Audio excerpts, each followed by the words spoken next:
Hello students, एक चलिए integration देखते हैं sign 4x into sine 8x का। देखो, सबसे पहले देखो यहाँ दो फंक्शन है, एक साइन 4x है, एक साइन 8x है। ठीक है, तो ये है, मान लेते हैं a, ये है b, तो यहाँ हो गया sine a into sine b।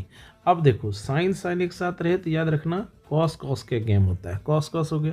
अच्छा, यहाँ बीच में दोनों के बीच माइनस होता है, तो cos a minus B minus cos a plus B कर देना।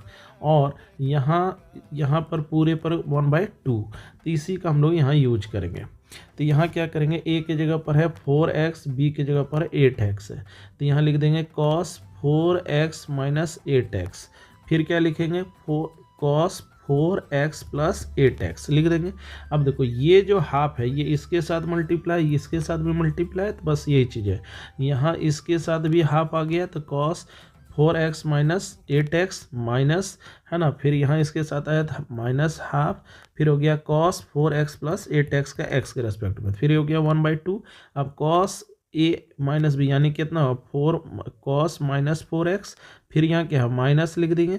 अब यहाँ cos 12x with respect to x लिख दिए। अब यहाँ देखो हाफ, यहाँ पर हाफ निकल गया, हाफ निकल गया तो यहाँ क्या है cos माइनस थीटा और cos थीटा लिख देंगे और माइनस cos 12x लिख देंगे। अब यहाँ हाफ निकल गया। अब cos 4x का इंटीग्रेशन होता है sin 4x, और जो x का कोफिशिएंट होता है उसे डिवाइड कर देते हैं। फिर यहाँ है माइनस, यहाँ माइनस लिख दिए।